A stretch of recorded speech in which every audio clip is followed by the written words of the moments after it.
দীর্ঘদিন ব্যথায় কষ্ট পাচ্ছেন তাদের জন্য আজকে এই ভিডিওটা। আপনাকে কী করতে হবে, হলুদ 100 গ্রাম, আদা 100 গ্রাম, আর হচ্ছে মেথি দানা 100 গ্রাম। এগুলো হচ্ছে কী করবেন, আদা পাউডার নেবেন, পাউডার আপনি বাড়িতেও করতে পারেন বা বাজার থেকে পাউডার নেবেন।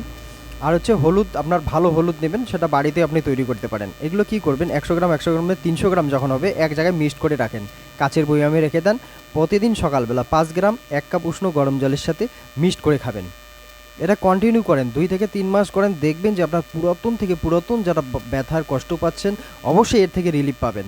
আর একটা কাজ করবেন, এরেন্ডা পাতা যেখানে বেশি গিটে গিটে ফুলে গেছে, এরেন্ডা একটা পাতা নেবেন, সেখানে সরষের তেল দিয়ে আপনি হচ্ছে পাতাটাকে তাওয়াতে গরম করে নেন। তারপরে ওইটা হচ্ছে বেঁধে রাখবেন, যে জায়গায় ফুলে গেছে প্রচণ্ড ব্যথা হচ্ছে গিটে গিটে, সেই জায়গায় বেঁধে রাখবেন। সেটা হচ্ছে 1 ঘন্টা বেঁধে রাখুন, তারপরে সেটা খুলে ফেলুন, দেখবেন যে কিছুক্ষণের মধ্যে আপনার ব্যথাটা কমে যাবে।